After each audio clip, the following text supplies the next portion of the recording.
Quba rayon İcra Hakimiyyətinin başçısı İlqar Mahmudov Qırmızı qəsəbə inzibati ərazi dairəsi üzrə vətəndaşların səyyar qəbulunu keçirib. Qəbulda Quba rayon prokuroru, səfərbərlik və hərbi xidmətə çağırış üzrə Dövlət Xidmətinin Quba rayon şöbəsinin rəisi, rayonun bütün idarə müəssisə və təşkilatlarının rəhbərləri iştirak edib. Səyyar qəbul zamanı rayon İcra Hakimiyyətinin başçısı tərəfindən Prezident İlham Əliyevin rəhbərliyi ilə respublikamızda, eləcə də rayonumuzda görülmüş işlər barədə qəsəbə sakinləri ətraflı bilgiləndirilib. Vətəndaşlar tərəfindən qaldırılan məsələlərin həlli məqsədi ilə aidiyyatı şəxslərə yerindəcə lazımi tapşırıqlar verilib.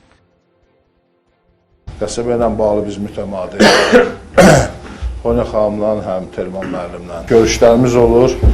Onların işindən çox razıyıq, çox əməli köməkliyi göstərirlər, nəinki qəsəbəyə, həm də Xonya xanım hamımızın sevimlisidir. Bütün Qubada şəhid ailələrində, imkansız ailələrə çox böyük köməklər göstərir.